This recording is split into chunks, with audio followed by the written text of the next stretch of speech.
premier épisode avec Quentin. Bonjour. Quentin, raconte-nous juste en 2 mots, comment t'es arrivé dans le tatou, toi? Comment je suis arrivé dans le tatou? Eh ben, j'ai toujours gravité dans ce milieu, comme beaucoup de monde. Mais en fait, j'ai une ex-compagne qui voulait être apprentie. Du coup, je l'ai suivie en Normandie, chez l'Homme Illustré. Donc, ça a été mon premier pas là-dedans. Enfin, du coup, donc, j'ai gravité avec plein d'artistes. J'ai fait la rencontre de Philippe Le là-bas. Enfin, C'était où ça? à l'Homme Illustré, L'homme. euh, près d'Évreux, à Passy-sur-Eure. Un tout petit bled. Ok, Mais c'est un des premiers shops qui a ouvert en France, et donc ouais, il y avait une grosse histoire derrière. ok, Et là, ouais. du coup, j'ai commencé vraiment à rencontrer quand même beaucoup de tatoueurs, y compris le monsieur qui me formera quelques années plus tard au tatou. Qui Voilà. est? Oh, qui est donc Mickey Bold. Ah ouais, oh oui, oui, oui. Ok, ouais, ouais, ouais. Voilà. Donc c'est Mickey qui m'a formé. Et du coup, je suis resté donc quelques années en Normandie pour différentes raisons. J'ai quitté la Normandie, j'ai fait d'autres trucs en revenant sur l'île. Je suis parti faire un tour du monde, je suis revenu, j'ai fait d'autres métiers.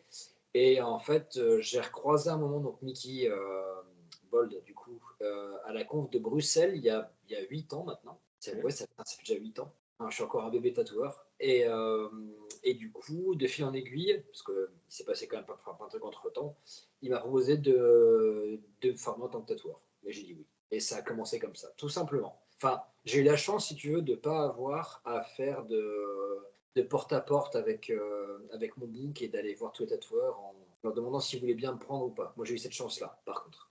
Et c'était quoi les jobs que tu faisais à ce moment-là? Ouf, j'en ai fait plein, hein. Mais à ce moment-là, donc j'avais été directeur de crèche pendant 7 ans. Et au moment où je suis devenu tatoueur, je finissais une formation de chaudronnier. Parce que j'aime bien, tu sais, faire plein de trucs. Et en fait, au moment où je terminais la formation, j'ai eu l'opportunité de devenir tatoueur. Et j'y avais jamais vraiment pensé, en fait. Je dessinais déjà un tout petit peu. Enfin, parce que je peux pas dire que j'ai fait des écoles d'art et des choses comme ça, loin de là. J'ai Mhm. juste été toujours passionné par tout ce qui était symboles, les ethnies, des choses comme ça. T'étais déjà tatoué à l'époque? Ouais, ouais, ouais, ouais, ouais. J'étais déjà bien tatoué. Mais je T'avais me voyais déjà pas en des... tant que tatoueur. Je m'imaginais pas en tant que tatoueur. D'accord. T'avais déjà des références qui te suivent encore aujourd'hui? C'est-à-dire, Des artistes qui te plaisaient déjà avant de t'imaginer tatoueur et qui sont encore aujourd'hui des personnes auxquelles tu penses quand, par exemple, tu es en période de créativité ou... il y en a encore deux, trois, ouais, qui ont pas changé, mais après, en 8 ans, forcément, j'ai eu le temps d'évoluer et de découvrir des artistes, des artisans, parce que j'aime pas le mot artiste, des artisans tatoueurs qui étaient vraiment incroyables, quoi. Franchement, Il n'y a pas dans le lot un ou une où tu t'es dit, putain, je veux faire ça. Ah, je veux faire ça? Non. Non. Non, ok, l'idée là, elle est super. Et donc, je vais peut-être prendre deux, trois de ces idées, deux, trois de ces idées, et essayer de créer des choses. Après, créer un style en tatou, c'est compliqué. Puis en plus, encore une fois, je suis un jeune tatoueur, hein, j'ai 8 ans de tatou, Non, non, j'ai mais pas. on est d'accord avec ça. Il y a plus grand-chose à inventer aujourd'hui. On réinterprète pas mal. Enfin, je sais pas si tu es d'accord avec moi, mais Oui, de toute façon, il faut faire attention, donc c'est de la réinterprétation, hein. surtout quand on s'inscrit dans comment dire, un univers, je veux dire, comme j'aime à le dire, une esthétique traditionnelle. Voilà, C'est bien donc, dit. ça fait complètement le pont entre le passé, le présent, etc., etc. Ok, taper un peu plus dans le dur là. Ça te fait pas bizarre, toi, de faire du tatou, je veux pas dire du tatou ancien, c'est pas ça, mais avec des références anciennes? Dis-moi si je me trompe, hein. Je veux dire, je sais que tu t'intéresses à énormément de choses. J'ai déjà écouté des interviews de toi aussi. Le tatouage dans le monde, tout ça, ça t'intéresse à fond, si je ne m'abuse. Et comment tu fais le pont, toi, entre le tatouage ancien, on va dire, pré-machine, etc., donc vers 1890 par là, et ce que c'est devenu aujourd'hui? Pourquoi tu as choisi de t'orienter là-dedans, aujourd'hui, là? Ah, bah c'est tout simple. C'est quand j'ai rencontré donc Mikaï, mais qui m'a proposé de devenir tatoueur, vu que je revenais d'un tour du monde où je m'étais fait tatouer de façon traditionnelle dans quasiment tous les pays où j'étais allé, donc en Nouvelle-Zélande, au Japon, etc. Pour moi, ça reste presque donc mes meilleurs souvenirs en tatou. quand c'était fait vraiment sans machine à la main. Puis il y avait vraiment ce côté traditionnel qui, moi, me plaisait, qui me renvoyait vraiment aux origines du tatou et peut-être ce que devait être le tatou à la base. Ce qu'il devrait être encore, peut-être, je sais pas. Et du coup, ouais, c'est pour ça que je suis devenu tatoueur en POC tout de suite. Et les choses ont évolué et j'ai eu envie de faire des plus grosses pièces, genre des très grosses pièces, des dos, des corps complets avec des aplats noirs, plus dans le tribal, on va dire ça comme ça. C'est un mot qui englobe pas mal de trucs, le mot tribal, mais Ouais. on va s'imaginer vraiment des gros placards noirs, un peu comme dans les Iliades, etc. Et au POC, c'est compliqué. C'est possible, mais c'est compliqué, c'est très très long. Et bah, les gens, ils roulent pas tous sur l'or, donc il arrive un moment, faire des choix, et ben, le choix est arrivé à la machine, et ça m'a ouvert par contre plein d'autres portes. Aujourd'hui, tu utilises les deux, hein, c'est ça Ouais, dans ton quotidien. ouais, enfin, c'est moitié-moitié. Pourquoi le NPOC au début? Bah, je te dis parce que j'avais donc beaucoup voyagé, et Ah, d'accord, par rapport à tes expériences à toi. ouais, c'est ça, c'est à cause des voyages que j'ai pu D'accord. faire. Et ouais, je te dis, j'ai essayé quasiment toutes les techniques, sauf la technique du sewing, avec le fil et l'aiguille, ça je l'ai pas Ah encore. ouais, qui est utilisé chez les Esquimaux, Ouais, à fond. chez les Inuits, et du coup, bah, je me suis dit que Inuit. c'était facile de les faire. Ouais, il y a des Oui, mots. d'ailleurs, j'avais entendu dans une autre interview, alors je sais plus si c'est Démarche avec ou je ne sais plus, non. Il n'y a pas eu une autre interview de toi où tu parles un moment de ça, où tu as été en contact avec eux et tu t'es pris un nom, Ah, c'était avec Démarche avec. c'est ça, hein? Ouais, Ouais. ouais, je me rappelle de cette histoire, ça m'avait interpellé et j'avais trouvé ça assez fantastique que tu. Ouais, à la base, je devais. Je voulais. J'ai coécrit un bouquin sur le tatouage ethnique et sur tout ce que ça impliquait dans notre culture occidentale. Et du Mhm. coup, j'ai réussi à faire participer dans ce livre pas mal d'artistes tatoueurs d'un peu tous les pays du monde, donc Japon, Philippines, etc. Et je voulais absolument. Donc il y en a deux, trois que j'ai pas réussi à avoir malheureusement parce que ça s'est pas fait pour différentes raisons. Et je voulais vraiment avoir les Inuits et tout ce qui était peuple vraiment du nord, nord-nord. Et je me suis pris un tollé parce que je pense qu'on ne s'est pas compris. Ok. À mon avis, la personne à qui j'ai demandé, elle pensait que je voulais m'approprier ses dessins et dessiner. Je lui ai dit non, non, c'était juste une tribune pour que tu t'expliques et tu dises en fait en gros ce que tu penses. Quoi. Ah ouais. Et en fait, on ne s'est pas compris. Mais c'est dommage parce que ça aurait été vraiment. J'aurais adoré avoir ça dans mon. Tiens, vu que tu en as parlé, reparle-nous vite fait de ce bouquin. Comment ça s'appelle? Et c'est sorti chez qui? Ah, alors attends, il doit être quelque part là-dedans. Ah, dans les Parce trucs, que c'est c'est quand même ça. pas rien. Ah, Beaucoup. Je l'ai trouvé. Et voilà, le tatouage ethnique, mode ou ancrage. Et ça a été édité du coup chez l'Harmattan. et ce bouquin-là, qu'est-ce que t'as fait toi dans ce bouquin-là? Alors en fait, on était deux à le faire. Il y avait Sarah Arias et moi. Sarah, elle a vraiment été dans l'écriture du bouquin. Mhm. Donc il est costaud parce que c'est une thèseuse. Donc voilà, c'est vraiment une réflexion intense. Et moi, c'était plus en fait dans la recherche au niveau du terrain et de la mise en relation avec les tatoueurs, les questionnements et le tatou. Elle Ok. était vraiment plus, sur tout ce qui était le côté donc recherche et rédaction du livre, on va dire ça comme ça. Ouais, donc on peut quand même dire, enfin, moi c'est quelque chose que j'aime bien chez toi, c'est que t'as pris le tatou, quoi. Tu l'as pris comme ça, tu te mets dedans, enfin, tu es acteur de ce qui se passe.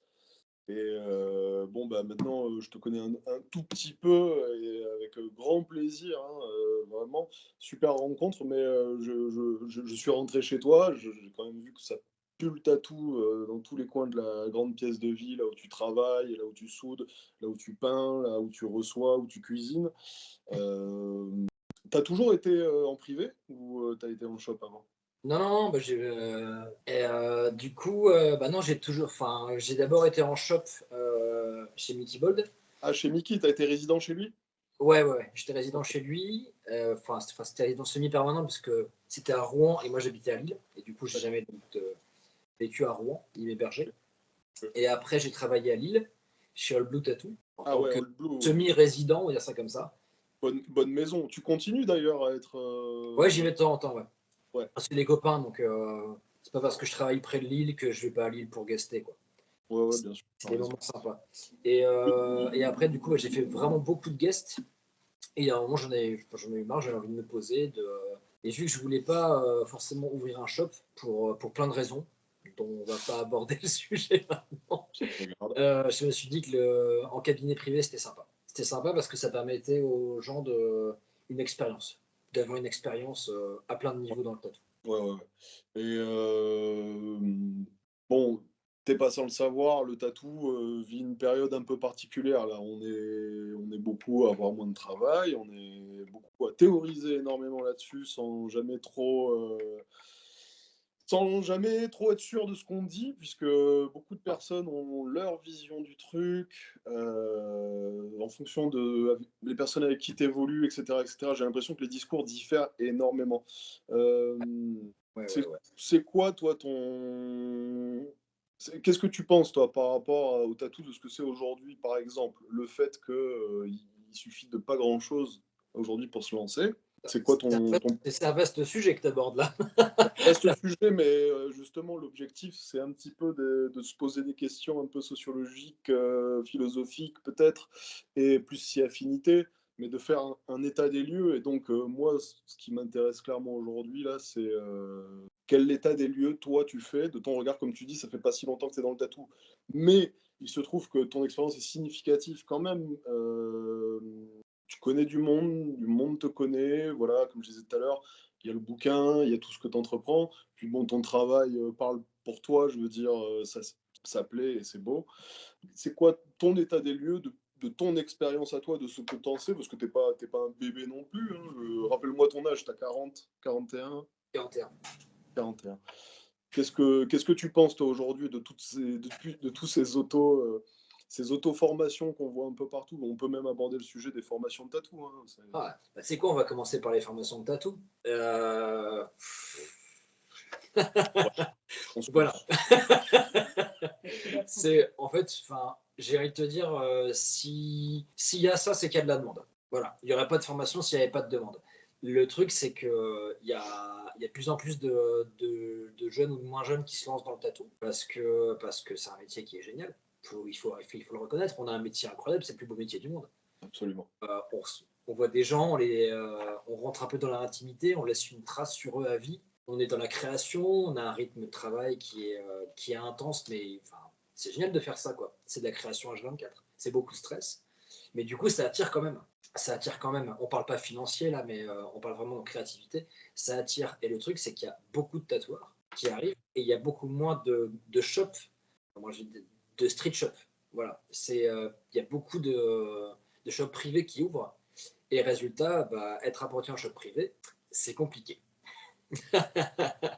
C'est Ouais, vrai. C'est compliqué, ce qui fait que la formation, ça peut être une solution. Enfin, pour moi, c'est pas la bonne, hein, mais ça peut être une formation enfin, ça peut être une idée pour se mettre au moins les pieds dedans. Le truc, c'est que les gens qui proposent enfin, ce genre de formation-là, ils savent très bien que les jeunes, moins jeunes qui vont venir accéder à leurs cours, c'est parce qu'ils n'arrivent pas à trouver de stage, on va dire ça comme ça. Et du coup, ils en jouent un peu, c'est très cher, et il n'y a rien de mieux que de rester, d'observer et de faire des guests et d'apprendre et de se prendre des tôles parce qu'on ne peut pas apprendre le tatou en une semaine, quoi. Ça, c'est impossible. Mais ça permet de mettre un pied dedans. Voilà. Même il y en a des endroits connus où on forme comme ça un peu à la chaîne sur l'île alentour. Non, j'en connais pas. Après, je me suis pas renseigné. Je pense qu'il doit y en avoir, hein, mais ça m'étonnerait. Enfin, en tout cas, j'en ai jamais entendu parler. D'accord. Et c'est intéressant ce que tu me dis parce que effectivement ton apprenti est là en plus. Qu'est-ce que tu lui transmets de ce qui peut éventuellement faire partie de la culture street shop en privé? Est-ce que vous en parlez déjà? Bah oui, oui. Bah, le truc, si tu veux, c'est que bah, c'est complètement différent à la maison. Parce qu'à la maison, si tu veux, il y a ma clientèle qui vient, accompagnée ou pas d'ailleurs. Donc, elle, si tu veux, ça permet aussi de montrer ce qu'elle fait. Mais c'est différent d'un street shop où les gens rentrent et ils regardent des boucs, ils veulent se faire tatouer sur l'instant. C'est complètement différent. C'est difficile d'inculquer une culture street shop dans un lieu qui n'en est pas un. Voilà. Est-ce que tu retrouves justement à travers les échanges que tu as avec ton apprenti, est-ce que tu retrouves chez elle de la peur de se mettre dans cette dynamique de street shop ou de la crainte? Quelles sont ses appréhensions? Moi, ça m'intéresse personnellement. Alors, le truc, bah, je peux parler d'elle parce qu'elle est à côté de moi. Bien sûr. C'est pour ça que je me permets, hein. Ah oui, il y a pas de souci. Le truc, c'est qu'en fait, bah, elle a vraiment donc l'agnac, donc ça, c'est vachement agréable quand même. Elle en veut, quoi. Et le truc, si tu veux, c'est que c'est pas en restant avec moi en continu qu'elle va pouvoir évoluer. Et ça s'en est donc rendu compte très vite. On a eu donc, déjà cette discussion un paquet de fois. Et donc là, le but, si tu veux, c'est qu'elle travaille aussi dans d'autres shops. D'accord. Moi, si tu veux, donc le truc, c'est que je lui ai, enfin, je pense lui avoir apporté, et je continue encore pendant un certain temps à lui apporter des notions, des bases, parce que en plus, il faut qu'elle vit à Paris, donc on se voit pas tous les Ah jours. ouais, ok. Ouais, voilà. Donc on se voit une semaine par mois. Donc en fait, enfin, le truc, c'est pour te la présenter un petit peu, même si tu la connais, je pense qu'on en a parlé. C'est qu'en fait, par la base, donc c'est une street artiste, c'est une muraliste, c'est une peintre. Ok. Et ça fait déjà un moment qu'elle tatouait. Et en fait, le but de sa formation avec moi, on va appeler ça une formation, c'était en fait de retranscrire sur peau ce qu'elle faisait sur mur. Et aussi de reprendre des bonnes bases de tatou, c'est-à-dire la façon dont on réalise un tatouage. C'est-à-dire la façon dont on va piquer la peau, la façon dont tu vas évoluer durant les heures de tatou, c'est-à-dire que pas commencer, tu sais, à faire un passage, puis deux, enfin, puis trois, puis quatre, c'est-à-dire monter petit à petit ou descendre, enfin, selon le rythme. C'est des trucs comme ça qu'on travaille. D'accord. Et, mais je reste persuadé qu'effectivement, on pourra prendre le top du top, c'est quand même d'être en street shop ou d'être dans des shops avec plusieurs tatoueurs où tu Ouais. peux et poser des questions. Oui, parce que là, toi, tu développes ta technique dans laquelle tu es à l'aise et tout, et tu transmets, c'est aussi ça, bon, ben, c'est aussi ça la magie de l'apprentissage, bien sûr. Mais effectivement, bon, on va pas se leurrer, il y a autant de façons de faire presque que d'artistes. Enfin, là, je grossis un peu les choses, mais aller au contact des autres, ça reste un des trucs les plus formateurs que j'ai connus moi aussi, Ouais. bien sûr. Ok, et pourquoi elle? Pourquoi elle? Eh ben, pour te résumer un peu le truc, à la base, enfin, je l'avais tatoué sur Paris il y a quelques années, je ne sais plus le dire exactement quand. Et en fait, moi, j'étais parti aux Philippines, voir les Kalinga, c'est enfin tatoué par la vieille tatoueuse Apo Wang Od. Et il s'avère que je suis devenu assez pote avec les gens là-bas, notamment sa nièce et son mari qui est français, Théo. Et Théo m'a envoyé une photo en me disant: ah bah regarde qui est là, elle te connaît, c'est Kelly. Et j'ai fait: mais en fait, en gros, on a vraiment beaucoup de choses en commun. Enfin, mis à part donc évidemment le fait que je l'ai tatoué, mais le fait donc qu'elle voyage énormément, etc. Et en fait, il y a un moment, je me suis dit: mais si je dois prendre une apprentie, enfin, ce sera elle, quoi. Mm. Donc, ne me demande pas pourquoi exactement, Mhm. c'est quelque chose que j'ai ressenti, un Ouais, feeling. ouais, Elle se cache. à Et, l'instant, ouais. et non, c'est parce que je savais que ça matcherait. Et surtout, enfin, je t'avoue, en fait, si, il y a deux raisons principales. La première, c'est qu'elle tatouait déjà. Donc, je Ok. partais pas de zéro parce que j'avais pas envie de partir de zéro avec quelqu'un. Et surtout, elle a quasiment mon âge. Elle est un peu plus jeune que moi, mais voilà, c'est pas une gamine de 20 ans, quoi. Donc, D'accord. Et elle apprend NPOC et machine? ouais, elle faisait déjà du handpoke, et vu qu'elle commence là à faire vraiment des pièces plus importantes, le fait de bosser en machine, c'est quand même pas mal. Et vu que c'est vraiment des motifs qui sont assez fins, etc., on y est, enfin, on est open avec elle. Donc moi, enfin, je travaille et open, bon, vraiment très rarement, voilà. Mais surtout donc en bobine, parce que, enfin, j'aime bien voilà, le fait de devoir régler, etc. Kelly, ouais, c'est plus, enfin, ouais, c'est peine et handpoke. Et d'ailleurs, on va faire une petite aparté là-dessus, mais qu'est-ce que t'en dis, toi, justement, de tous ces nouveaux outils? Je donnerai mon avis plus tard, mais qu'est-ce que tu penses, toi? Et, comment tu considères ceux qui veulent rester, par exemple, dans le NPO ou dans les bobines ou dans le pen et de la porosité qu'il peut y avoir entre ces trucs-là, en fait? Est-ce que tu as un avis là-dessus, sachant que toi, justement, tu utilises les techniques. Est-ce que tu utilises déjà NPOC et machine des fois sur les mêmes pièces? Ouais, parce que je vais obtenir un effet, par exemple, pour certains dégradés de dot, au handpoke, c'est différent de la machine. Et des fois, je vais obtenir vraiment ce petit effet un peu particulier. Donc, ça m'arrive de faire une pièce et sur certains endroits faire du handpoke. C'est pas un souci. D'accord, mais techniquement, tu mixes pas forcément les deux l'un sur l'autre, ou ça peut? Ça peut, mais c'est rare.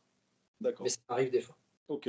Et du coup, bah, toi qui utilises Npoke, Bobine et Pen, qu'est-ce que tu penses d'avoir ces trois outils dans ton C'est set? génial. Parce que le truc, c'est que on nous a. Enfin, c'est comme donc les gens qui au début sont. De toute façon, enfin, c'est pas une critique, hein, ce que je vais dire, loin de là. Mais à la base, le support qu'on avait avant donc, les tablettes, c'était les tablettes lumineuses. Avant les tablettes donc, lumineuses, c'était le papier, le calque, etc. Quoi. Et puis il y a beaucoup de tatoueurs qui aiment pas la tablette, ce que je respecte totalement, mais je pense qu'on a des outils à disposition et il faut s'en servir parce que ça a fait évoluer le tatou avec ça a offert un tatou à un niveau incroyable quoi. Et ça évolue au fur et à mesure, enfin de plus en plus, parce que justement les outils sont fabriqués et réfléchis dans ce sens-là. Et moi je trouve ça vachement intéressant. Et justement, tiens, pour rester là-dessus, qu'est-ce que tu penses, toi, de la facilité déconcertante avec laquelle aujourd'hui on peut s'équiper? Ah, tu dis ça parce que tu es un ancien et qu'avant il fallait donner son numéro de sirette pour avoir une machine. Par exemple.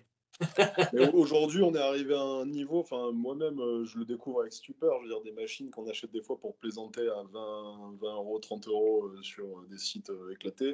Euh, Concrètement, on est sur du matériel qui sert à faire des tatouages. Ouais. Moi, j'ai des bobines à 20 euros là. Ça pourrait être. Alors, je dis pas dans le temps, j'ai fait quelques petits essais de ci, de là. N'empêche que on est sur du matos de tatou, hein, rien à dire. Ah ouais, non, je sais bien. Après, bah, on appelle ça la modélisation, bah, c'est tout. Enfin, si les gens ils veulent acheter le matos de tatou, tu ne peux pas les empêcher. Et puis après, j'ai envie de te dire, quand quelqu'un se fait piquer par un gars ou une nana qui vient de s'acheter une machine tatou qui s'en est jamais servi et qui dessine, enfin, qui décide ou pas de faire une soirée tatou dans sa cuisine et qui fait une immondice dans le dos de quelqu'un, bah après, c'est pour nous, quoi. Après, on récupère. Ça, Voilà. Ou ça, pas. Des fois, ça peut être beau. ouais, Ou, ouais, ouais, c'est ça, ouais. ouais, c'est ça. C'est la création de l'ignorant style. Ouais, C'est un sujet qu'on n'abordera pas ce soir. non, je crois pas. Ouais, mais je voudrais ponctuer ce que tu dis, parce que j'ai souvent cette conversation avec d'autres tatoueurs, tatoueuses, etc. Et puis, des fois, il faut se rendre à l'évidence. T'en as, ils arrivent, ils ont 1 an et demi, 2 ans de tatou, ils mettent à l'amende des gars qui en ont 10, 12, 15, j'en sais rien. Ah oui, bah, clairement, hein. Clairement. Par rapport du coup, je reviens là-dessus, hein, mais la facilité avec laquelle on trouve le matos, du coup, est-ce que, bon, ben, tu as répondu à moitié à ma question, c'est vrai que ça a permis l'accès et puis le niveau qui explose. Toi, tu utilises quoi comme machine d'ailleurs? Alors, j'ai plusieurs machines et plusieurs aiguilles. C'est-à-dire qu'en fait, enfin, je bosse avec des. C'est en discutant avec les copains et en les voyant bosser que j'ai découvert des aiguilles et des machines, si tu veux. En disant, mais c'est super ça, cette machine, donc c'est quoi? Donc j'essaye, du coup, et après, donc, si ça me plaît, bah, j'achète quoi. J'ai essayé, par exemple, ce que tout le monde utilise, les Dan Cubine. Moi, j'ai détesté. Voilà. Ok, pourquoi? Ouais, je trouvais ça ultra bourrin. Voilà. J'ai pas aimé, mais après, c'est un point de vue, c'est un point de vue. Hein. Du coup, j'ai acheté ma première vraie bécane. Merci Cops, si tu lis ce podcast. C'est une Adam Siferi, c'est une monocoil qu'à la base on avait transformé ensemble pour faire une machine de guerre, enfin du full black, et que moi j'ai remis vraiment en mode classique pour faire une petite remplisseuse et une bonne traceuse. Quoi. Pour moi, c'est un powerliner ultra efficace. Donc c'est de chez Ghost Dog. Donc c'est les fameux mix. Ouais, ouais, je vois bien, ouais. C'est C'est pas la collab avec Dan Cubin, hein. Toi, c'est pas la... Non, non, l'authentique. non. Il y a la collab avec Dan Cubin et moi je voulais vraiment pas Dan Cubin. Donc, Ouais, ouais, avec le ressort avant, ressort ouais, arrière, comparé à l'autre qui a un petit roulement. Tout à fait. là, ouais, en gros, ouais, non, c'est une machine classique qui marche super bien, c'est ultra efficace. Voilà. Et C'est alors justement, tiens, une question un petit peu technique, mais voilà. C'est quoi le setup parfait? Genre là, aujourd'hui, tu fais de la ligne. Genre ton faisceau préféré, tu vois, ton épaisseur préférée. C'est quoi ton setup parfait? Genre, t'es là, ça cruise, tu vois. le setup parfait. Alors, ça va être. Ah, intéressant comme question. Je dirais que c'est Maxam. C'est un builder espagnol. Je l'avais contacté pour lui parce que bah, c'est mon pote Olivier Coa qui m'avait dit essaye cette bécane et j'avais essayé, c'était incroyable. Et je lui ai demandé un powerliner donc pour rentrer de la 11 à la 18 et faire également un peu de mag. Et le setup parfait, c'est Maxam que j'ai bien réglé, bien retendu en 18. 18 normal ou RS? Non, 18 RS. Ah, dis. J'arrive à faire des lignes, mais pas trop épaisses en plus. Enfin, c'est pas, parce que le but, c'est pas d'éclater la peau. Et ça me fait quand même des bonnes lignes. Ouais. Et je suis, pour tout ce qui est alimentation, pédales et câbles, je suis chez Aircraft. Et pour le handpoke, ce serait quoi du coup? Enfin, j'imagine que c'est beaucoup plus l'éventail est un peu plus grand peut-être, Bah, pour un POC, c'est les aiguilles, et du coup, bah, j'en utilise plein. Honnêtement, il n'y a pas de grande différence. Après, j'ai découvert là, à la conf de Florence, je viens d'oublier merde, je viens d'oublier le nom de cette marque. une C'est une marque marque d'aiguille? anglaise. OK, C'est une marque anglaise, ça va me revenir, qui est OK. utilisée par pas mal de handpokers, notamment les Polonais et les Lituaniens. C'est pas un truc genre Et innocent. est-ce qu'au niveau de la fabrication, il y a une différence? Elles sont dures, elles sont ultra dures. La needle bar est très dure. Ouais, c'est un peu comme des Black Claw en fait. C'est des Black Claw, mais beaucoup plus ouvertes et avec des faisceaux plus gros. Bon, je me doute bien qu'ils écouteront jamais, mais je passe un message à tous les fabricants d'aiguilles, vous foutez de nous. Les needle bars sont de plus en plus molles chez Quadron, et cetera. Là, ça va Ouais, pas. non, c'est de la. Enfin, moi j'aime pas. Et par contre, chez eux, du coup, si j'avais retrouvé la marque, et te l'a dit tout à l'heure, c'est hyper dur. Donc, enfin, ça coûte un bras, Ouais, mais elles sont super quoi. Après, donc ouais, moi, ouais, enfin, le truc, c'est que je fais aussi, donc moi-même, ça fait un moment que je l'ai pas fait parce que j'ai pas beaucoup de temps, malheureusement. mmh. Mais donc, je soude aussi donc mes propres aiguilles. Du coup, Oui, je sais exactement ce que je fais quoi. d'ailleurs, tu t'es formé auprès de Cy Wilson, exactement, qui qui est, réside qui est en en Suisse, Suisse toujours là. toujours en Suisse. Bisous, Mmh. Cy. Yes. Très intéressant ça d'ailleurs, surtout pour les jeunes qui vont nous entendre. Ouais. Tu disais que ça prend du temps. C'est vrai que ça prend du temps. Il ne faut pas oublier qu'à une époque, ça faisait partie du daily job, de Ouais. commencer la journée par ça ou alors, début de semaine, enfin voilà. Il y avait forcément du temps alloué à ça, à la stérilisation également, hein. Les autoclaves, disparaissent des shops tattoo, mais, on est encore quelques-uns à faire de la résistance. Mais, qu'est-ce que ça apporte en plus dans ton job, quand tu utilises une aiguille que tu as soudée toi-même, par exemple? C'est quoi ton feeling? Est-ce que tu as l'impression d'avoir, tu vois, complètement, pris le job, à bras-le-corps, genre là, je fais tout de A à Z? Est-ce que c'est quelque chose C'est qui te ça. galvanise? Ouais, c'est une satisfaction, hein. Ouais. Et le fait de dire aussi à mes clients, bah, enfin, ça, c'est une aiguille que j'ai soudée. À la limite, il ne me resterait plus qu'à fabriquer ma propre encre. Ce qui est C'est possible, mais j'ai pas envie de le faire, donc c'est ce que j'allais dire. Je pense à Jean-Philippe Burton de Bruxelles qui fait ça, lui, depuis de nombreuses années et je trouve ça très respectable. Mais oui, j'imagine bien que tu te mets dans le mood, c'est-à-dire que tu es en train de faire les aiguilles pour ta journée de travail. Je veux dire, tu as déjà une intention envers la personne, quoi. Je trouve que c'est assez énorme quand même. ouais, ouais, clairement. Bah, là, donc, je suis tombé sur une vidéo qui m'a séché. C'est une vidéo de Misako. Bon, on ne présente Ouais, plus, hein. Misako, c'est un monstre, hein, c'est un des meilleurs tatoueurs du monde. Et tous aïe. les matins, le mec, il prend ses petites aiguilles, même pas faites. C'est-à-dire qu'en gros, donc, c'est pas les aiguilles Jet France que tu prends, que tu soudes. Non, non. Lui, il a sa petite barre et il vient la meuler et il fait toutes ses soudures, toutes ses préparations chaque jour. Et c'est un truc Ouais. de fou. Moi j'avais vu qu'il reshapeait des fois la pointe de Ouais, ses aiguilles avant de les souder. ah, c'est fou. Enfin, cette vidéo m'a tué. Moi, j'ai fait OK, on n'a pas le même niveau. Voilà. Ouais. Et d'ailleurs, ça me donne envie de passer sur un peu un autre sujet, mais quelque chose qui m'a interpellé chez toi et pour une des raisons pour lesquelles on s'entend un- sur ce sujet en tout cas, c'est je sais que tu aimes bien, tu vas te baigner dans l'eau froide de la mer du Nord, c'est magnifique. Je sais que tu aimes marcher aussi, on a un peu abordé ce sujet-là. Est-ce que dans ton job de tatoueur, est-ce que ça a une résonance? Je trempe pas mes clientes dans l'eau froide après leur tatou, si c'est ça que tu. Ça pourrait être marrant. Mais non, non, non, non, non. Bah, est-ce que ça a une incidence? En vrai, je sais pas. Enfin, j'aime bien marcher, j'aime bien me baigner dans l'eau froide. Que ça ait une incidence sur le tatou, je pense pas, honnêtement. Mis à part le fait que je sois. Enfin, ça me permet de penser à autre chose. C'est mon moment méditatif à moi, quoi. Il y a pas un truc autour du mindset de tatoueur, de genre, au quotidien, je mets en place quelque chose pour, tu vois, exceller dans Ah ma bah c'est ma discipline, routine, etc. hein. Donc tous les matins, moi c'est la douche froide avant de commencer, mais c'est C'est plus vrai, une routine de vie, c'est pas par rapport au tatou. d'accord, ouais. Parce que je fais ça donc tous les jours, y compris quand je tatoue pas, donc Parce c'est qu'on pas. on en voit quelques-uns, tu sais, qui sont peut-être d'excellents communicants, tu vois, mais qui mettent un petit peu en avant ce truc. Et j'aurais même tendance à penser des fois que ça appartient un peu au lifestyle tattoo chez certains. Je vais citer personne, mais toi, comme tu le disais, c'est quelque chose que tu ferais même si tu tatouais pas. Ouais, c'est ça. Ok, d'accord. Comment tu vois le tatou là dans 10 ans? Bam, je tire à vue. Bam! Comment je vois le tatou dans 10 ans? Je pense qu'on déjà là actuellement, forcément on en parle tous.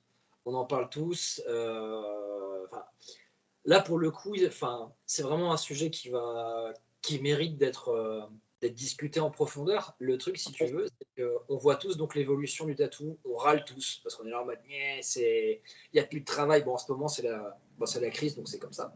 Après, il faut s'accrocher. Faut s'accrocher. Donc même moi, hein, et puis à un moment, je te le cache pas, hein, je peux le dire sans hésiter, j'ai hésité à faire autre chose parce que je flippais. Je flippais parce que je suis papa et parce que je me disais, en gros, là, si je tatoue plus, c'est la merde, quoi. Et je suis tout seul, tu vois. Enfin, c'est-à-dire que, voilà, tout seul à gérer une semaine sur deux pour ma gamine, puis j'ai ma maison à gérer. Enfin, voilà. Donc je me posais plein de questions. Mais bon, de toute façon, ça a vite été répondu. J'aime trop mon métier, quoi. Il faut s'accrocher, il faut être force de proposition, etc. Mais il y a quand même une évolution dans le tatou. Et cette évolution, en gros, c'est les jeunes qui la portent. Et en disant, nous, en gros, on en a marre des mecs qui ont 20 ans de métier, qui proposent du japonais, du old school, du machin. Nous, on va faire, par exemple, de la fine line ou de l'ignorant style. Moi, c'est des trucs que je comprends pas. C'est pas parce que j'aime pas, c'est que je comprends pas. Ignorante.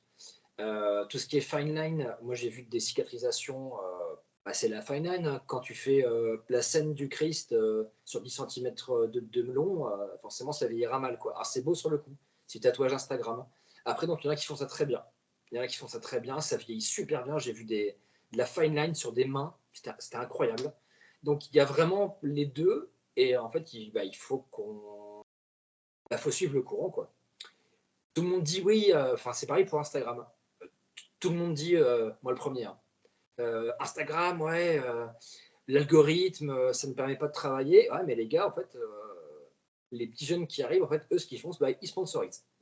Ils sponsorisent et ils mettent un peu de thunes dedans parce que ça fait 10 ans qu'on l'utilise, nous, ce truc-là, enfin, 8 ans pour moi, gratuitement. Et là, Instagram, ils font, fuck, en fait, c'est de la pub gratos. Et le truc, c'est qu'Instagram, c'est notre vitrine. Et les jeunes qui en veulent à fond, et ils se sont dit, attends, mais moi, ce que je vais faire, c'est que je vais dessiner, déjà ils dessinent comme des malades, c'est des tueurs, et ils utilisent Instagram comme il faut. C'est-à-dire qu'en fait, en gros, comme il faut, en tout cas, ça fonctionne. Ils font beaucoup de réels, beaucoup de choses, ils se mettent en valeur, ils font des choses que moi, je ne comprends pas forcément, mais ça marche. Donc, il faut essayer de suivre, et c'est pas évident quand ça fait 8 ans que je tatoue, puis tu as dit, donc j'ai 41 ans, il y a quand même 20 ans qui nous séparent avec les petits jeunes qui déboulent. Parce que là, pour le coup, je peux dire petit jeune. Et des fois, je suis un peu paumé, clairement. Clairement, je suis paumé, mais je me dis, attends, il faut s'accrocher, puis il faut observer. Qu'est-ce qui marche? Ok, c'est ça qui marche. D'accord, c'est pas pour autant que je ferai de la fine line, parce que j'en ai pas envie, mais par contre, ça permet de réfléchir. Et toi, dans 10 ans, tu te vois où? J'aimerais bien encore tatouer. J'aurai 50 ans, donc j'adorerais encore tatouer, mais honnêtement, je sais pas. C'est une question que je me pose de temps en temps, j'essaie de pas trop y penser. Parce que l'avenir, on sait pas trop. Enfin, j'essaie vraiment de profiter de chaque tatou que je peux faire. Après, donc là, ça a repris, donc là, c'est chouette. En début d'année, ça a bien repris. Mais comment est-ce que je serai dans 10 ans? J'en sais rien. J'adorerais être tatoueur. Voilà. J'adorerais continuer à tatouer et puis peut-être voyager encore un peu plus. Mais ouais, non, continuer le tatou après avoir comment ça évolue. Voilà. Là, j'aime bien observer, donc je continue dans l'observation. Ok. Je voudrais parler encore un autre aspect, encore un peu, bon, un pied philosophique, un pied sociologique. Pour toi, là, aujourd'hui, à notre époque, le statut du tatoueur, c'est quoi dans la société? Est-ce que tu penses qu'au-dessus du côté commerce, communication, etc., il y a encore quelque part un petit peu de spiritualité là-dedans, ou j'en sais rien, enfin, c'est quoi ton avis? Comment? Alors, ça va dépendre des tatoueurs. Il y a des tatoueurs qui sont très spirituels. Là, le premier qui me vient en tête, par exemple, c'est les premiers, c'est tout ce qui est les tatoueurs qui font du sakyant, par exemple, en Thaïlande. Ça s'exporte pas mal, enfin, ouais. Ça s'exporte pas mal. Il y en a qui en font en France aussi, notamment donc Mathieu Arjan qui vient en France assez régulièrement, mais qui est moine, qui est Arjan, donc il peut le faire. Après, en spiritualité, il y a un truc en ce moment que j'ai du mal à. De toute façon, on en a déjà parlé. En spiritualité, il y a une sorte de mouvement en ce moment qui arrive depuis quelques mois là. C'est sur tout ce qui est tatouage énergétique. Ah ouais, je l'attendais. Ah bah ouais, oui, et Ça- on peut Il en y a eu, il y a parler. eu, il y a eu un petit soubresaut des réseaux sociaux là, ces derniers jours sur une tatoueuse voilà, qui pratique Je des prix exorbitants je suis pas au courant, je connais pas. Ah ben, je t'enverrai ça, c'est assez épatant, bref. Mais bon, voilà, ouais, vas-y. Je veux bien que tu nous en parles un petit peu. C'est quoi ton regard par rapport à ça? J'ai du mal à comprendre parce que c'est. Attends, il y a un terme exact par rapport à ça, c'est le tatouage d'intention pour commencer. Euh, je- Personnellement, donc j'estime que quand tu fais un tatou, tu mets de l'intention déjà dedans. Voilà, c'est pas une obligation. Après, donc il y a certaines donc, tatoueuses, je prends l'exemple par exemple de Sérène Pédité qui travaille avec Saturne, près de Nantes, qui fait du tatouage d'intention, mais derrière, il y a une réflexion. C'est une création avec la personne derrière, c'est les éléments de vie, enfin, etc. Moi, j'estime que elle, donc je respecte vraiment dans son travail parce qu'il y a vraiment une réflexion derrière. Il y en a après qui proposent du tatouage d'intention avec un. Comment je vais dire ça? C'est assez facile de dire je fais le tatouage d'intention. Ok, qu'est-ce que ça veut dire le tatouage d'intention? C'est quoi? Bah, techniquement, t'en fais, j'en fais. Kelly en fait parce on est à l'écoute enfin, donc de notre client, on est à l'écoute de leur démarche morale et mentale, et surtout, on va créer avec nos clients quelque chose qui va les toucher. Donc il y a forcément de l'intention derrière. Donc nous, ce qu'on fait, c'est le tatouage d'intention. Pourquoi est-ce qu'on est obligé à chaque fois de devoir mettre, voilà, c'est du tatouage d'intention. Il y a des tatoueurs qui font du copier-coller de Pinterest, c'est pas forcément du tatouage d'intention, mais techniquement, ils répondent quand même à la demande. Les tatouages énergétiques, là, j'ai plus de mal parce que je comprends pas. C'est juste que moi, je comprends pas, attention. Hein. Je mets vraiment un gros frein. Je comprends pas. J'aimerais bien qu'on m'explique, clairement. Je suis très curieux. Si quelqu'un, enfin, s'il y a un tatoueur voit ce podcast et veut bien m'expliquer ce que c'est que le tatouage énergétique, je suis preneur. Et je vais prendre un On est tous exemple. preneurs. Ouais, j'imagine. Et en fait, enfin, donc, je vais prendre un exemple sans critiquer. Voilà, je prends juste un exemple, juste pour illustrer, pour dire qu'en fait, en gros, ça, je ne le comprends pas. C'est des tatoueurs, tatoueuses, qui font par exemple des prints. Voilà, on fait tous des prints. Mais là, c'est des prints énergétiques. Ouais, voilà. T'as pas vu passer ça? Putain, je te montrerai. Et là, je ne piche pas. Parce qu'en fait, en gros, ouais, comme tu le disais, enfin, le tatouage d'intention, bon, c'est quand même rare qu'il y ait des gens qui mettent quand même beaucoup plus cher. Il y en a. Bon, ça, je garde mon avis pour moi. Mais parce qu'en fait, en gros, ils jouent un petit peu sur la sensibilité des gens et j'aime, j'aime pas trop. Ouais, Et moi, je suis voilà, d'accord. le truc énergétique, voilà, je fais un print et en même temps, je mets de l'énergie dedans. Du coup, le print va coûter vachement plus cher. Et comme ça, quand tu le mets chez toi, tu auras en fait toute cette belle énergie, ou alors voilà, ça apportera des trucs, ou ça fera fuir d'autres. Voilà, Voilà. quoi. En fait, c'est des choses que je ne comprends pas. Ouais. Et je pense que enfin, si tu mets vraiment de l'intention dedans, peut-être il peut se passer des choses. Je suis très cartésien, donc j'ai besoin qu'on m'explique et qu'on me montre. Ouais, Voilà. ouais, ouais. Non, je te l'accorde. Ouais, là, c'est. Voilà. Mais si on peut m'expliquer et que je comprends, et que, ok, bah, pourquoi pas. Ouais, c'est un sujet assez compliqué. Ouais, je te C'est un l'accorde. sujet, c'est un sujet à débat. Ouais. À fond. C'est quoi ton actu là pour 2024 là? T'as des trucs prévus un peu? Des collabs, des mouvements, des guests, des conves? Alors je sais qu'il y a Lille qui vient bientôt. Bah, à Lille la semaine prochaine. Donc là, Ouais. c'est grosse préparation, grosse déco. Mais oui, j'ai vu ça, c'est trop bien. La déco va être cool. Prise de Je pas en neige, te comme laisse d'habitude. déjà. Est-ce qu'on va essayer de faire un truc un peu rigolo? Enfin, j'en dis pas plus, mais ça va changer un peu. Et un peu de guests, pas trop, parce que les guests, bah, je trouve ça un peu fatigant.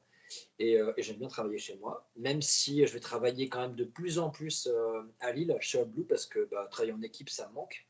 Ouais. Ça me manque, et donc ça, par contre, c'est important quand même de préciser. Mais globalement, j'ai comme un agenda qui se remplit pas mal, donc j'ai quand même cette chance-là d'avoir une clientèle qui est assez fidèle et qui me permet de bouffer, clairement, et surtout de créer. Là hier, j'ai un très bon client à moi qui m'a filé son dos, et ça m'a vachement ému, quoi. Donc là, en ce moment, j'ai pas mal de gros projets qui arrivent. Du coup, en gros, durant des jambes, des dos, des choses comme ça. Donc, du coup, je sais que dans l'année, tu vois, ça va être vraiment des gros projets qui arrivent. Et ça me fait super plaisir parce que c'est ça que j'ai envie de faire. Et alors ça, justement, à ton avis, à quoi c'est dû? Tu as un bon relationnel? Tu produis des dessins qualitatifs?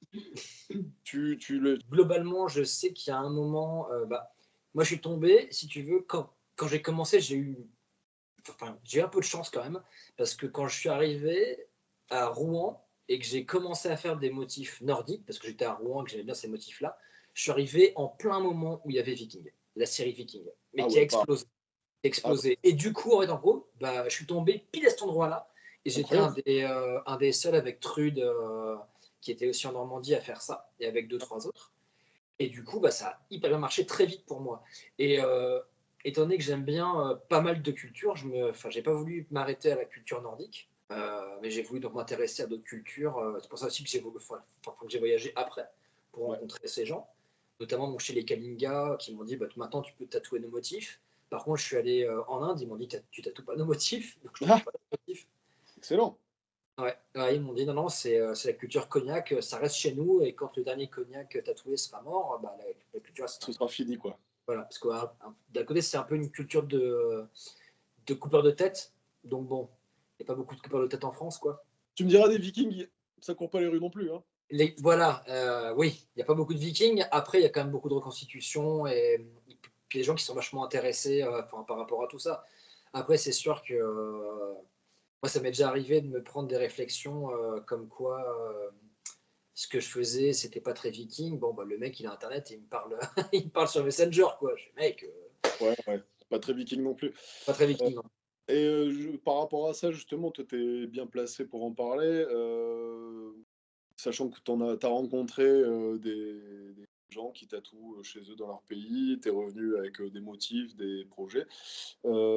C'est quoi, eux, leur avis d'ailleurs par rapport à ça? Que toi, là, tu débarques et paf, tu apprends les motifs de là-bas et qu'est-ce qu'on te dit? Quels sont est-ce que ça a toujours été positif ou non?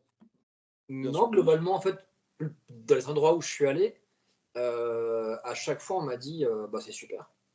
Et après, donc, il y a des endroits où je suis pas allé, par exemple à Bornéo ou chez les Mentawai, pas encore, normalement, donc l'année prochaine, Ah! ouais, où j'ai contacté du coup des tatoueurs sur place. Parce que du coup, je m'étais même par rapport au bouquin, je m'étais déjà renseigné un petit peu sur les tatoueurs que je pouvais donc contacter en leur disant voilà, est-ce que j'ai le droit de tatouer ces motifs, et est-ce que vous m'autorisez? Et chaque fois, c'était ouais, bien sûr. Mais tu respectes le motif. Ce motif s'appelle comme ça, il faut que tu le fasses comme ça, mais il faut respecter, quoi. OK, ouais, tu pas, pas tant de réticence que ça, quoi.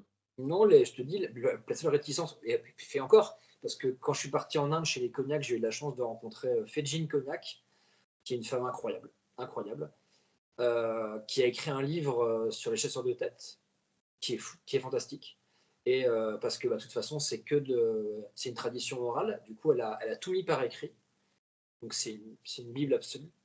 Et elle m'a bien expliqué qu'on ne pouvait pas tatouer ces motifs-là. Par contre, moi, j'ai eu le droit de la tatouer, elle, parce que Ah j'étais en ouais. fait en gros dans le village, et donc j'ai tatoué donc des motifs cognac, mais c'était chez elle, quoi. OK, Voilà. ça c'est fou Ça, ça. c'était fou. Elle m'a dit par contre, tu tatoues pas, de motifs. Et à côté de ça, quand je suis allé donc chez les cognacs, j'ai pu tatouer aussi. J'ai eu donc l'honneur de tatouer donc Grace Palikas, qui est la petite fille la nièce de Apo Wangod. Elle m'a dit maintenant tu peux faire nos motifs. OK. Donc il y a ça aussi, tu vois, c'est quand même assez fou. Mais le truc, c'est que je demande avant. Mmh. Voilà. Ouais, c'est bon ça. Ça, c'est très bien. Je pense que c'est de l'intégrité, en fait, quoi. C'est du respect, c'est du res Attention, hein, j'ai pas toujours été comme ça, hein. Il faut, mmh. il faut remettre les choses à leur place. J'ai tatoué notamment des motifs berbères Mmh. sur des gens absolument pas berbères. Mhm. Berbère, on va dire amazir plutôt, parce que donc, berbère, c'est le mot qui désigne, enfin, c'est le mot arabe qui désigne les amazirs Ouais, en ouais, particulier. ouais, ouais. Dire barbare, c'est pas GG, quoi. Et le truc, si tu veux, c'est que j'en avais à l'époque, donc c'est quand j'ai commencé, je m'en foutais un peu. Enfin, j'avais pas eu cette réflexion autour de l'appropriation culturelle. Donc maintenant, quand on me demande des motifs amazirs, enfin, il faut d'abord que la personne, tu vois, bah, elle ait des origines et on discute de ça, quoi. On discute de ça parce que, bah, tu vois, je suis un mec blanc. Est-ce que j'ai vraiment le droit de faire ça? Mhm. C'est ça le truc. C'est quoi, si là tu devais me répondre, c'est quoi le dream job, genre projet, que là, genre aujourd'hui, ce serait le truc absolument parfait, tu sais, genre on vient te demander le projet parfait, celui que tu rêves de faire depuis toujours, c'est quoi? Oh, full Depuis toujours, body, ou hein. même depuis ce matin, hein, mais Non, bah, un full body. un full body, Ouais. plutôt quoi, plutôt orienté quel style? Bah, jouer avec les négatifs, très ethnique, beaucoup de formes géométriques. Enfin, essayer de. En fait, en gros, donc ce serait que la personne, homme ou femme, peu importe, me dise en fait, voilà, enfin, donc j'aime bien à peu près tout ce que tu fais. Donc, quand même qu'il y ait un guide, tu vois, derrière, c'est-à-dire que la carte blanche, ça n'existe pas. Quand quelqu'un arrive et tu dis ta carte blanche, non, ça, c'est pas possible. Il faut quand même que tu. Parce que, enfin, je peux pas Moi, des fois, pas un mot suffit, hein, des fois, mais Ouais, ouais, mais ta carte blanche, bah dans ce cas-là, je vais te faire un chevalier du zodiaque sur la jambe. Ah, j'aime pas du tout. Ah, bah oui, mais tu m'as dit carte blanche. carte blanche. Pourquoi je pense à chevalier du zodiaque? Je ne sais pas.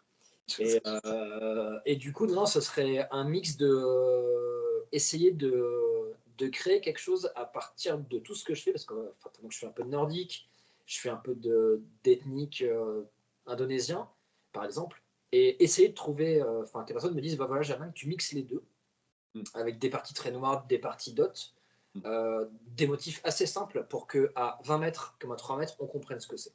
mm, Et mm, que ce soit vraiment un full body. Je suis en train de faire. J'ai un client, Clément, qui est un de mes très très bons clients, qui est devenu un ami, à qui je suis en train de remplir entièrement le corps. Donc là, tu vois, on a commencé le dos, on a fait ses bras, on a fait les avant-bras, on a fait tout le chest, le ventre, enfin tout l'avant est fait. Et après, on va partir du coup sur les jambes dès que le dos sera fini. Et lui, c'est quasiment un full body. Le seul truc, c'est qu'il a deux petits tatous ici. Donc, c'est pas vraiment un full body. ah ouais. Voilà, mais ouais, enfin, moi, non, non, c'est clair que le rêve, ce serait d'avoir quelqu'un qui débouque, qui dise écoute, voilà, j'ai aucun tatou et on est parti sur un projet de 10 ans, quoi. À fond, ouais, ça c'est formidable. On est Mhm. d'accord. Un autre sujet à aborder. Toi, tu tatoues des parties un petit peu intimes. Euh, Moi, je fais beaucoup de doigts. beaucoup de, ouais, des doigts, des doigts de pantalon. Mais comment, déjà, comment l'idée t'est venue? C'est quelqu'un qui est venu vers toi, qui t'a fait la demande? C'est toi qui as essayé sur toi? Tu t'es Non, en dit, fait, on m'a demandé si je tatouais. J'ai dit, bah, ouais, ça me dérange pas parce que je connais très peu de tatoueurs qui acceptent de tatouer des parties donc génitales masculines. Là, vraiment, on parle de masculin parce que je fais beaucoup de parties génitales. mhm, Parce qu'au POC, je trouve, ben, c'est quand même une peau qui a tendance à fuser énormément.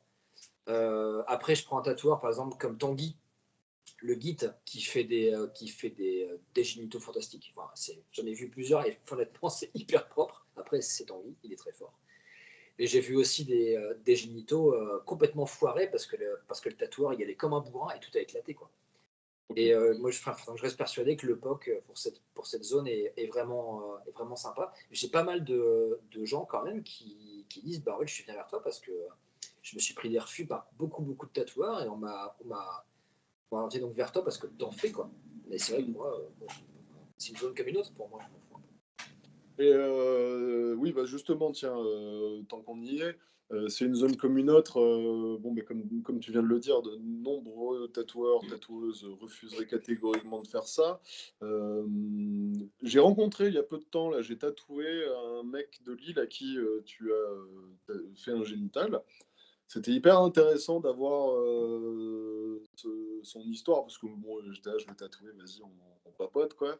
Et, du coup, ouais, je voulais savoir comment, enfin, techniquement, comment tu les mets en confiance? Parce que c'est quelque chose quand même, d'arriver, Bah, de je fais taper. de la façon la plus naturelle possible. C'est-à-dire qu'ils arrivent, on se salue, ils enlèvent leurs chaussures, parce que la maison enlève ses chaussures. Et ouais, On boit un petit café et je leur explique comment ça marche, tout simplement. C'est-à-dire ouais. que, enfin, je leur dis qu'il va arriver un moment, il va falloir qu'ils enlèvent leurs pantalons et leurs caleçons, qu'il n'y a pas de vis-à-vis, qu'on est à deux et qu'il n'y a pas de problème. Enfin, voir que pour moi, c'est comme un avant-bras, une main, enfin, c'est un membre à part entière à tatouer, que c'est une zone qui peut être sensible, notamment au niveau de la base, ça peut faire mal. Globalement, enfin, tous mes clients étaient très chill par rapport à ça. Et que bah, des fois, il ne faut pas être gêné, mais bah, vu qu'il y a du frottement, il y a de la vasine, il peut y avoir des petits débuts d'érection. Et il ne faut pas être gêné par rapport à ça. Et que s'ils veulent faire une pause, on fait une pause. Moi, personnellement, je m'en fous, quoi. Donc, Ouais. le truc, c'est vraiment tout mettre au clair avec les clients et leur dire bah, ça peut arriver, ça peut arriver, ça peut arriver. Mmh. Et, et puis voilà, quoi. Après, vu que, enfin, moi, ce que je fais par contre, pour tous mes clients, enfin, donc en tout cas en génito, je mets un masque. C'est pas parce qu'il y a des odeurs comme ça, parce que enfin, généralement les mecs ils arrivent, ils sont ultra méga clean. Enfin, Ouais, ah ouais, c'est propre, il n'y a pas de problème. Et c'est plus, enfin, vu que je vais être à quelques centimètres pendant plusieurs heures, c'est juste pour créer une barrière. ouais, je capte, je capte, je capte. Voilà. Très intéressant, merci. Bon, il nous reste, pas grand-chose là. Qu'est-ce que tu aimerais laisser dans le tatou? Quelque chose, quand on pense à moi, que ce soit positif. Et qu'on se dise ah bah ouais Sib, ah ouais non mais Sib, on le connaît, il a écrit un bouquin, voire peut-être deux, qui sait, peut-être en préparation.